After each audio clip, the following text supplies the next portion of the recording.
ಒಂದು ಕಂಟೆಂಟ್ನ ಮತ್ತೊಂದು ವಿಡಿಯೋಗೆ ತಮಗೆಲ್ಲರಿಗೂ ಸ್ವಾಗತ ಅಂತ ಹೇಳ್ತಾ ಮೊದಲನೇದಾಗಿ ನಿನ್ನೆ ಒಂದು ಪ್ರಿವ್ಯೂ ವಿಡಿಯೋ ಅಪ್ಲೋಡ್ ಮಾಡಿದ್ದೆ. ನಾನು ಆ ಪ್ರಿವ್ಯೂ ವಿಡಿಯೋದಲ್ಲಿ ಹೇಳಿದ್ದೆ RCB ತಂಡ ಹಾಗೂ ಬೇರೆ ತಂಡಗಳ ನಡುವೆ ನಿನ್ನೆಯ ಪಂದ್ಯದಲ್ಲಿ ಟಾಸನ್ನು ಯಾರು ಗೆಲ್ತಾರೋ ಅವರೇ ಆಲ್ಮೋಸ್ಟ್ ಪಂದ್ಯನ ಕೂಡ ಚೇಸಿಂಗ್ ಮಾಡುವ ಮೂಲಕವೇ ಗೆಲ್ತಾರೆ ಅಂತ. ಸೊ ಫೈನಲಿ ಅದು ಹಾಗೆ ಆಗಿದೆ. ನನಗಂತೂ ಗೊತ್ತಿರಲಿಲ್ಲ RCB ತಂಡ ನೆನ್ನೆ ಟಾಸನ್ನು ಸೋಲ್ತಾರೆ ಅಂತ.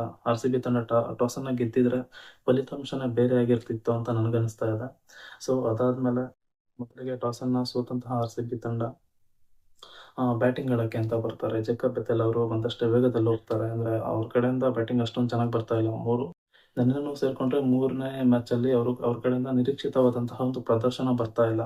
ಸೊ ಅದು ಕೂಡ one of the main reason ಆಗುತ್ತೆ. ಸೊ ಅವರು ನೆಕ್ಸ್ಟ್ ಮ್ಯಾಚಿಂದ ಫಿಲ್ಸಲ್ಟ್ ಅವರೇ ಬರ್ತಾರೆ ಅನ್ಸುತ್ತೆ. ಬಂದರೆ ನಮ್ಗೆ ಅಷ್ಟೊಂದು ಟೆನ್ಷನ್ ಇರಲ್ಲ. ಸೊ ಜೇಕಬ್ ಬೆಥೆಲ್ ಅವರು ಔಟ್ ಆಫ್ ಫಾರ್ಮ್ ಅಂತ ಹೇಳ್ತಾ ಇಲ್ಲ, ಇನ್ಫಾರ್ಮಲ್ ಇದ್ರೂ ಕೂಡ ಅವ್ರ ಕಡೆಯಿಂದ ನಿರೀಕ್ಷಿತವಾದಂತಹ ಒಂದು ಪ್ರದರ್ಶನ ಅಟ್ಲೀಸ್ಟ್ ನಿನ್ನೆ ಒಂದು ಪಂದ್ಯದಲ್ಲಿ ಬಂದಿದ್ರು ಕೂಡ ಸ್ವಲ್ಪ RCB ತಂಡಕ್ಕೆ ಹೆಲ್ಪ್ ಆಗಿರೋದು ಅಂತ. ಸೊ ಅದಾದ್ಮೇಲೆ ವಿರಾಟ್ ಕೊಹ್ಲಿ ಅವರು ರಬಾಡ್ ಓವರ್ ಹಾಕಿದ 2ನೇ ಓವರಲ್ಲಿ ಸತತ 5 ಬೌಂಡ್ರಿಗಳನ್ನ ಸಿಡಿಸ್ತಾರೆ. ಸೊ ಪ್ರೆಷರ್ನ ಸ್ವಲ್ಪ ಜಾಸ್ತಿ ಮಾಡ್ತಾರೆ ಗುಜರಾತ್ ತಂಡಕ್ಕೆ. ಸೊ ಅದಾದ್ಮೇಲೆ 4ನೇ ಓವರಲ್ಲಿ ವಿರಾಟ್ ಕೊಹ್ಲಿ ಅವರು ಕೂಡ ಔಟ್ ಆಗ್ತಾರೆ. ವಿರಾಟ್ ಕೊಹ್ಲಿ ಅವರು ಔಟ್ ಆದ್ಮೇಲೆ 35 ರನ್ಗಳಿಗೆ ಆಲ್ಮೋಸ್ಟ್ 2 ವಿಕೆಟ್ಗಳನ್ನ, ಅಂದರೆ ಆರಂಭಿಕರು ಇಬ್ಬರನ್ನು ಕೂಡ ನಾವು ಕಳ್ಕೊತೀವಿ. ಸೊ ಅದಾದ್ಮೇಲೆ ಪಡಿಕ್ಕಲ್ ಅವ್ರ ಜೊತೆಗೆ ನಾಯಕ ಪಟಿದಾರ್ ಅವರು ಕೂಡ ಒಂದು 26 ಎಸೆತಗಳಲ್ಲಿ 44 ರನ್ಗಳ ಏನೋ ಪಾರ್ಟ್ನರ್ಶಿಪ್ ಆಗ್ಬಿಟ್ಟು ಅವರು ಕೂಡ 79 ರನ್ ಆಗಿರ್ಬೇಕಾದ್ರೆ ಅವರು ಕೂಡ ವಿಕೆಟನ್ನು ಒಪ್ಪಿಸಿ ಹೋಗ್ತಾರೆ. ಸೊ ಅದಾದ್ಮೇಲೆ ಒಂದು ಹಂತದಲ್ಲಿ ನಾವು 79 ರನ್ಗಳಿಗೆ ಕೇವಲ 2 ವಿಕೆಟ್ ನಷ್ಟಕ್ಕೆ 79 ರನ್ಗಳನ್ನು ಗಳಿಸಿರ್ತೀವಿ 8 ಓವರ್ಗಳ ಅಂತ್ಯಕ್ಕೆ. ಆದರೂ ಕೂಡ RCB ತಂಡ ಅಟ್ಲೀಸ್ಟ್ ಒಂದು 190 ಪ್ಲಸ್ ಆದರೂ ರೀಚ್ ಆಗ್ತಾರೆ. 200 ಅಲ್ಲ ಅನ್ಕೊಂಡ್ರು, ಒಂದು ಪಾರ್ ಸ್ಕೋರ್ ಒಂದು 200 ಪ್ಲಸ್ ಅಲ್ಲ ಅಂತಂದ್ರೆ 190 ಅಟ್ಲೀಸ್ಟ್ ಅಷ್ಟಾದರೂ ರೀಚ್ ಆಗ್ತಾರೆ ಅಂತ ಅನ್ಕೊಂಡಿದ್ದೆ ನಾನು. ಸೊ ಅದಾಗಲಿಲ್ಲ. ಆಲ್ ಆಫ್ ಅ ಸಡನ್ ಏನಾಯ್ತು ಅಂತ ಗೊತ್ತಿಲ್ಲ. 79 ರನ್ಗಳಿಗೆ ಕೇವಲ ಕಳ್ಕೊಂಡಿದ್ದ RCB ತಂಡ ನೆಕ್ಸ್ಟ್ 76ರಲ್ಲಿ ಆಲ್ಮೋಸ್ಟ್ ಒಂದು 8 ವಿಕೆಟ್ಗಳನ್ನು ಕಳ್ಕೊಳ್ತೀವಿ. ಅಂದರೆ ಆಲ್ಮೋಸ್ಟ್ ಆಲ್ ಔಟ್ ಆಗ್ತೀವಿ. ಸೊ ಅದಾದ್ಮೇಲೆ ನಮಗೆ ಮಿಡಲ್ ಆರ್ಡರ್ ಜಾಸ್ತಿ ಪ್ರಾಬ್ಲಮ್ ಆಗ್ತಾ ಇದೆ. ಪಟಿದಾರ್ ಅವರು ಸ್ವಲ್ಪ ಆಡ್ತಾ ಇದ್ದಾರೆ, ಪಡಿಕ್ಕಲ್ ಅವರು ಆಡ್ತಿದ್ದಾರೆ, ವಿರಾಟ್ ಕೊಹ್ಲಿ ಅವರು ಆಡ್ತಾ ಇದ್ದಾರೆ. ನೆಕ್ಸ್ಟ್ ಮ್ಯಾಚಿಂದ ಫಿಲ್ಸಲ್ಟ್ ಅವ್ರು ಬಂದರೆ ಅವರು ಕೂಡ ಆಡ್ತಾರೆ. ಅವರು ಕೂಡ ಫಾರ್ಮಲ್ ಇರೋಂಥ ಬ್ಯಾಟ್ಸ್ಮನ್. ಸೊ ಅವ್ರಿಗೆ ಇಂಜುರಿ ಆಗಿರೋದ್ರಿಂದ ಸ್ವಲ್ಪ ಪ್ರಾಬ್ಲಮ್ ತಂಡಕ್ಕೆ ಅಂತ. ಸೊ ಅದಾದಮೇಲೆ ನಮಗೆ ಮಿಡಲ್ ಆರ್ಡರ್ ಅಂದರೆ 5ನೇ ಪ್ಲೇಸಲ್ಲಿ ಬ್ಯಾಟಿಂಗ್ಗೆ ಬರುವಂತಹ ಜಿತೇಶ್ ಶರ್ಮಾ ಅವರು ಪಾಡ್ಕಾಸ್ಟಲ್ಲಿ ಒಂದು ಇಂಟರ್ವ್ಯೂನ ಕೊಡ್ತಾರೆ. RCB ತಂಡದ ಬ್ಯಾಟಿಂಗ್ ಕೊಲಾಪ್ಸ್ ಆದರೆ ನನಗೆ ಇರೋ ಚಾನ್ಸಸ್ ಇರುತ್ತೆ, ಸೊ ನಾನು ಬಂದು ಚೆನ್ನಾಗಿ ಆಡ್ಬೋದು ಅಂತ. ಅದನ್ನು ಮರ್ತ್ಬಿಟ್ಟು, ಅಂದರೆ ಇಂಟರ್ವ್ಯೂ ಏನು ಕೊಟ್ಟಿದ್ದಾರೋ ಅದನ್ನು ಮರ್ತ್ಬಿಟ್ಟು ಬ್ಯಾಟಿಂಗ್ ಆಡ್ತಾ ಇರೋ ಥರ ಇದೆ. ಸೊ ಅದಾದಮೇಲೆ 6ನೇ ಪ್ಲೇಸಲ್ಲಿ ಬರೋಂಥ ಟಿಮ್ ಡೇವಿಡ್ ಅವರ ಕಡೆಯಿಂದ ಕೂಡ ಸ್ವಲ್ಪ ಇನ್ನೂ ಕಾಂಟ್ರಿಬ್ಯೂಷನ್ ತಂಡಕ್ಕೆ ಬೇಕು ಅಂತ ಅನಿಸ್ತಾ ಇದೆ. ಅವರು ಕೂಡ ಫಾರ್ಮಲ್ ಇದ್ರೂ ಬ್ಯಾಟಿಂಗ್ ಅವ್ರ ಕಡೆಯಿಂದ ರನ್ಸ್ ಬರ್ತಾ ಇಲ್ಲ. ಸೊ ಅದಾದ್ಮೇಲೆ 7ನೇ ಪ್ಲೇಸಲ್ಲಿ ಕೃಣಾಲ್ ಪಾಂಡ್ಯ ಅವ್ರು ಬಂದರು. ಅವರು ಕೂಡ ಬಂದಷ್ಟು ವೇಗದಲ್ಲಿ ಅವರು ಹೋಗ್ತಾರೆ. ಸೊ ಅದಾದ್ಮೇಲೆ ರೊಮೊರಿಯೋ ಶೆಫರ್ಡ್ ಅವ್ರು ಬರ್ತಾರೆ. ಅವರು 15 ಎಸೆತಗಳಿಗೆ ಆಲ್ಮೋಸ್ಟ್ ಒಂದು 17 ರನ್ಗಳನ್ನು ಸಿಡಿಸ್ತಾರೆ. ಸೊ ಸಿಚುವೇಶನ್ ಹಂಗೆ ಇತ್ತು, ಅಂದರೆ ಬಾಲ್ನ ರನ್ ಹೊಡ್ತಿದ್ರಲ್ಲ, ಸೊ ಸಿಚುವೇಶನ್ ಕೂಡ ಹಂಗೆ ಇತ್ತು. ಯಾಕಂದರೆ ನಾವು ನಿರಂತರವಾಗಿ ವಿಕೆಟ್ಗಳನ್ನು ಕಳ್ಕೊಳ್ತಾನೆ ಬರ್ತಿದ್ವಿ. ಸೊ ಅದಾದ್ಮೇಲೆ ಭುವನೇಶ್ವರ್ ಕುಮಾರ್ ಅವರು ಮತ್ತು ವೆಂಕಟೇಶ್ ಅಯ್ಯರ್ ಅವರು ಇಬ್ಬರು ಕೂಡ ಒಂದು ರೊಮೊರಿಯೋ ಶೆಫರ್ಡ್ ಮತ್ತು ಭುವನೇಶ್ವರ್ ಕುಮಾರ್ ಅವರು ಮತ್ತು ವೆಂಕಟೇಶ್ ಅಯ್ಯರ್ ಅವರು ಮೂವರು ಕೂಡ ಗಳಿಸಿ RCB ತಂಡಕ್ಕೆ ಒಂದು ಕಡೆ ಆಸರೆ ಆಗ್ತಾರೆ.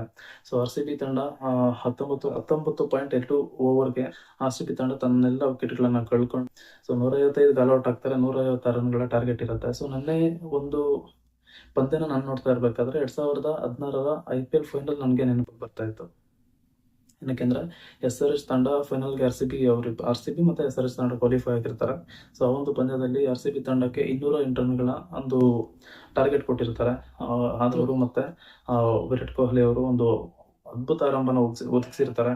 ಸೊ ಅವರಿಬ್ಬರು ವಿಕೆಟ್ಗಳನ್ನ ಕಳ್ಕೊಂಡಾದ್ಮೇಲೆ ಗೆಲ್ ಮತ್ತು ವಿರಾಟ್ ಕೊಹ್ಲಿ ಅವರ ವಿಕೆಟ್ನ ಕಳ್ಕೊಂಡ ನಂತರ KL ರಾಹುಲ್, ABD ಮತ್ತು ಶೇನ್ ವ್ಯಾಟ್ಸನ್ ಮತ್ತು ಸ್ಟುವರ್ಟ್ ಬಿನ್ನಿ ಇವರೆಲ್ಲರೂ ಕೂಡ ಬಂದಷ್ಟು ವೇಗದಲ್ಲಿ ಪಿವಿಲಿಯನ್ ಕಡೆ ಹೋಗ್ತಾ ಇರ್ತಾರೆ. ಸೊ ಅಂದರೆ ಏನು ಕೇಳಿದೆ ಅಂತಂದರೆ ಅಟ್ಲೀಸ್ಟ್ ಈಗ ನಿನ್ನೆ ಪಡಿಕ್ಕಲ್ ವಿಕೆಟ್ ಮತ್ತು ವಿರಾಟ್ ಕೊಹ್ಲಿ ಅವರು ವಿಕೆಟ್ ಎಲ್ಲ ಹೋದ್ಮೇಲೆ ಅಟ್ಲೀಸ್ಟ್ ಟಿಮ್ ಡೇವಿಡ್ ಅವ್ರು ಬರ್ತಾರೆ, ಅವ್ರು ಹೊಡಿತಾರೆ, ರೊಮೊರಿಯೋ ಶೆಫರ್ಡ್ ಅವ್ರು ಬರ್ತಾರೆ, ಅವ್ರು ಸ್ವಲ್ಪ ನಿಂತಾಡ್ತಾರೆ ಅಂತ ಅನ್ಬೇಕಾದ್ರೆ ಎಲ್ಲ ಆಲ್ ಆಫ್ ಅ ಸಡನ್ ಎಲ್ಲ ಒಂದೇ ಸರಿ ಬಂದಷ್ಟೇ ವೇಗದಲ್ಲಿ ಪಿವಿಲಿಯನ್ ಕಡೆ ಹೋಗ್ತಿದ್ದಾರೆ. ಸೊ ಹಿಂಗೆ ಆಡ್ತಾರೆ ಅಂತ ಅನ್ಕೊಂಡಿರ್ಲಿಲ್ಲ. ಅಟ್ಲೀಸ್ಟ್ ಅದೇನು ಅಷ್ಟೊಂದು ಬ್ಯಾಟಿಂಗ್ ಮಾಡೋಕ್ಕೆ ಕಷ್ಟ ಆಗಿರಲಿಲ್ಲ, ಅಂತ ಬೌಲಿಂಗ್ ಚೆನ್ನಾಗಿತ್ತು ಅಂತ ಹೇಳ್ಬೋದು ಅಷ್ಟೇ ಅವ್ರದ್ದು. ಯಾಕಂದರೆ ಲಾಸ್ಟ್ ಅದೇ ಒಂದು ಪಂದ್ಯದಲ್ಲಿ ನಾವು ಅಥವಾ ಅದೇ ಒಂದು ಪಿಚ್ಚಲ್ಲಿ ಲಾಸ್ಟ್ 2024ರಲ್ಲಿ 201 ರನ್ ಅಥವಾ ರನ್ ಚೇಸ್ ಮಾಡಿ ಗೆದ್ದಿರ್ತೀವಿ. ವಿಲ್‌ಜಾಕ್ಸ್ ಅವ್ರು 100 ಹಾಕಿರ್ತಾರೆ. ಸೊ ಅದಾದ್ಮೇಲೆ ಕಳೆದ ವರ್ಷದ IPLನ ಕೂಡ ಅದೇ ಒಂದು ವಿನಯದಲ್ಲಿ ಆಡಿರ್ತೀವಿ ನಾವು. ಸೊ ಏನಕ್ಕೆ ಒಂದು ಡ್ರಾಮ್ಯಾಟಿಕಲಿ ಕೊಲ್ಯಾಪ್ಸ್ ಏನಕ್ಕಾಯ್ತು ಅಂತ ಗೊತ್ತಾಗ್ತಾ ಇಲ್ಲ. ಸೊ ಫೈನಲಿ 156 ರನ್‌ಗಳ ಒಂದು ಟಾರ್ಗೆಟ್ ಅನ್ನ ಪಡೆದಂತಹ ಗುಜರಾತ್ ತಂಡ ಮತ್ತೆ ನಮ್ಗೆ ಒಂದು ಅವಕಾಶ ಇತ್ತು ಇನ್ಸೈಡ್ ಪವರ್ ಪ್ಲೇ. ಅಂದ್ರೆ ನಾನು ವಿಡಿಯೋದಲ್ಲಿ ಇನ್ನೊಂದು ಹೇಳಿದ್ದೆ ನಾನು. ಬಟ್ಲರ್ ಅವರು, ಸಾಯಿ ಸುದರ್ಶನ್ ಅವರು ಮತ್ತೆ ಗಿಲ್ ಅವರು ಇವರು 3 ವಿಕೆಟ್‌ಗಳನ್ನ ಆದಷ್ಟು ಬೇಗ ಪಡ್ಕೊಂಡ್ರೆ ನಮ್ಗೆ ಪಂದ್ಯದಲ್ಲಿ ಒಂದು ಚಾನ್ಸ್ ಇರುತ್ತೆ ಗೆಲ್ಲಕ್ಕೆ ಅಂತ.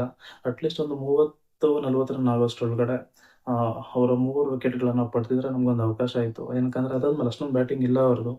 ಸೊ ಅದಾದ್ಮೇಲೆ ಆಸ್ ಐ ಎಕ್ಸ್‌ಪೆಕ್ಟೆಡ್ ಅಥವಾ ಅಂದ್ರೆ ಹೇಳ್ದಂಗೆ ಸಾಯಿ ಸುದರ್ಶನ್ ಅವ್ರ ವಿಕೆಟ್ ಬೇಗ ಹೋಗುತ್ತೆ.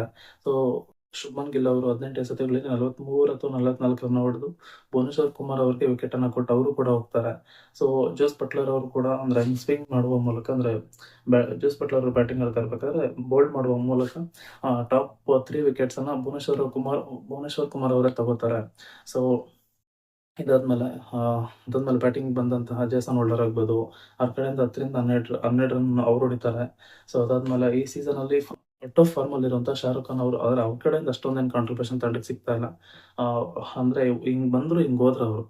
ಸೊ ಅದಾದ್ಮೇಲೆ ರಾಹುಲ್ ತೆವಾಟಿ ಅವರು ನಿಮ್ಗೆಲ್ಲ ನೆನಪಿದ್ರೆ 2020ರಲ್ಲಿ ಇದೇ ರಾಹುಲ್ ತೆವಾಟಿ ಅವರು ಪಂಜಾಬ್ ವಿರುದ್ಧದ ಪಂದ್ಯದಲ್ಲಿ ಒಂದೇ ಓವರಲ್ಲಿ ಶೆಲ್ಟನ್ ನಲ್ಲಿ 1 ಬಾಲ್ ಡಾಟ್ ಸಹಿತ ಆಲ್ಮೋಸ್ಟ್ 30 ರನ್ ಅಂದ್ರೆ 5 ಸಿಕ್ಸರ್‌ಗಳನ್ನ ಸಿಡಿಸ್ತಾರೆ. ಸೊ ಆ ಒಂದು ಆಟ ಅದಾದ್ಮೇಲೆ ಅವ್ರ ಕಡೆಯಿಂದ ಯಾವುದೇ ರೀತಿಲೂ ಅಷ್ಟೊಂದು ಆ ರೀತಿ ಪರ್ಫಾರ್ಮೆನ್ಸ್ ಅವ್ರ ಕಡೆಯಿಂದ ಬಂದಿರಲ್ಲ. ಸೊ ಇಷ್ಟು ದಿವಸನೂ ಕೂಡ ಅವರು ಔಟ್ ಆಫ್ ಫಾರ್ಮ್ ಅಲ್ಲಿ ಇದ್ರು. RCB ತಂಡದ ವಿರುದ್ಧ ನೆನ್ನೆನೇ ಫಾರ್ಮ್ ಬಂದ್ರು. 17 ಎಸೆತಗಳಲ್ಲಿ 27 ರನ್‌ಗಳನ್ನ ಅಂದ್ರೆ ಆಲ್ಮೋಸ್ಟ್ ವಿನ್ನಿಂಗ್ ಪರ್ಫಾರ್ಮೆನ್ಸ್ ಅವ್ರ ಕಡೆಯಿಂದ ಕೊಡ್ತಾರೆ. ಸೊ ಒಂದು ಹಂತದಲ್ಲಿ ಅಟ್ಲೀಸ್ಟ್ ಒಂದು 20ರಿಂದ 25 ರನ್ ಜಾಸ್ತಿ ಇದ್ದಿದ್ರೆ RCB ತಂಡಕ್ಕೆ ಒಂದು ಅವಕಾಶ ಇತ್ತಾ ಅಂತ. ಒಂದು ಹಂತದಲ್ಲಿ 138 ಅಥವಾ 100 ಹಂತದಲ್ಲಿ ಗುಜರಾತ್ ತಂಡ 130 ಅಥವಾ 140 ರನ್‌ಗಳಿಗೆ 6 ವಿಕೆಟ್ ಅನ್ನ ಕಳ್ಕೊಂಡಿದ್ರು ಅನ್ಸುತ್ತೆ. ಸೊ ಆದ್ರೂ ಕೂಡ ಗುಜರಾತ್ ತಂಡ ನಿನ್ನೆ ಮ್ಯಾಚ್ ಅನ್ನ ಗೆಲ್ತಾರ ಅವರು. ಸೊ ಇದಾದ್ಮೇಲೆ ನಮ್ಮ RCB ತಂಡಕ್ಕೆ ಒಂದು ಸಜೆಷನ್ ಅಥವಾ ಒಂದ್ ಕಡೆಯಿಂದ ನಾನು ಏನಾದ್ರು ಹೇಳ್ಬೋದು ಅಂತಂದ್ರೆ ಇನ್ನೇನು ಆಲ್ಮೋಸ್ಟ್ ಪ್ಲೇ ಆಫ್ ಹತ್ರ ಬರ್ತಾ ಇದೆ. ಅಟ್ಲೀಸ್ಟ್ ಇವಾಗಾದ್ರೂ ಮಿಡಲ್ ಆರ್ಡರ್ ಬ್ಯಾಟಿಂಗ್ ಅನ್ನ ಸ್ವಲ್ಪ ಸ್ಟ್ರಾಂಗ್ ಮಾಡ್ಕೋಬೇಕು ನಮ್ಮ RCB ತಂಡದವರು. ಏನಕ್ಕೆ ಅಂತ ಅಂದ್ರೆ ನಜರ್ ಇಲ್ಲ ಅಂತಲ್ಲ, ಇನ್ಮೇಲೆ ಪ್ರೆಷರ್ ಸ್ವಲ್ಪ ಜಾಸ್ತಿ ಆಗುತ್ತೆ. ಏನಕ್ಕಂದ್ರೆ ಇನ್ನು ಮಿಕ್ಕಿರುವಂತಹ 5 ಪಂದ್ಯಗಳಲ್ಲಿ ಆಲ್ಮೋಸ್ಟ್ ನಾವು 3 ಮ್ಯಾಚ್ ಅನ್ನ ಗೆಲ್ಲಬೇಕು. ಏನಕ್ಕಂದ್ರೆ ಟಾಪ್ 2 ದಲ್ಲಿ ಇರ್ಬೇಕಂದ್ರೆ, ಇಲ್ಲಾಂದ್ರೆ ಎಲಿಮಿನೇಟರ್ ಇಲ್ಲಾಂದ್ರೆ RCB ಪ್ಲೇ ಆಫ್ ಹೋಗ್ತಾರೆ ಅಂತ ನನ್ಗೆ ಕನ್ಫರ್ಮ್ ಇದೆ. ಏನಕ್ಕಂದ್ರೆ 5 ಮ್ಯಾಚಲ್ಲಿ 2 ಮ್ಯಾಚ್ ಗೆದ್ರು ಸಾಕು, ಪ್ಲೇ ಆಫ್ ಅಲ್ಲಿ ಆರಾಮಾಗಿರ್ತಾರೆ.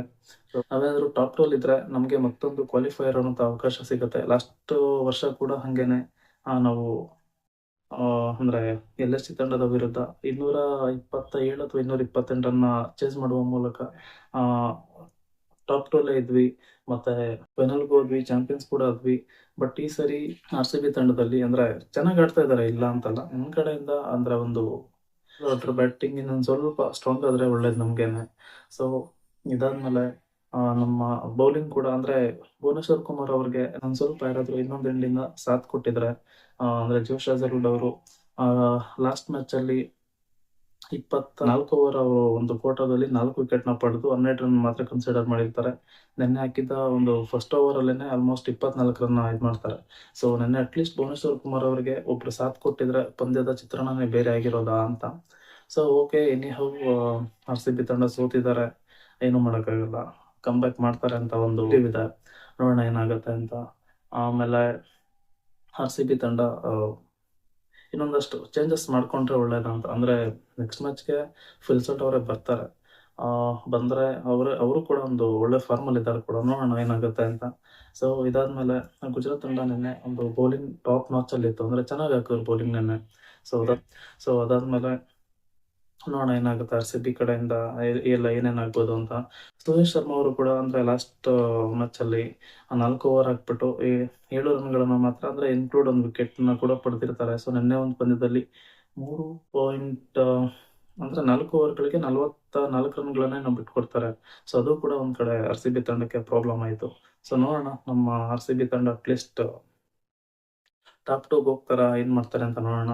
ಇದೇ ಇವತ್ತಿನ ನನ್ನ ಒಂದು ಕಂಟೆಂಟ್ ಆಗಿತ್ತು. ಇದೇ ರೀತಿಯ ಹೆಚ್ಚಿನ ವಿಡಿಯೋಗಳಿಗೋಸ್ಕರ ನನ್ನ ದಿನಕ್ಕೊಂದು ಯೂಟ್ಯೂಬ್ ಚಾನಲನ್ನು ದಯವಿಟ್ಟು ಯಾರೆಲ್ಲ ಸಬ್ಸ್ಕ್ರೈಬ್ ಮಾಡ್ಕೊಂಡಿಲ್ವೋ ದಯವಿಟ್ಟು ಮತ್ತೆ ಸಿಗೋಣ. ಅಲ್ಲಿವರೆಗೂ ಬಾಯ್, ನಮಸ್ಕಾರ.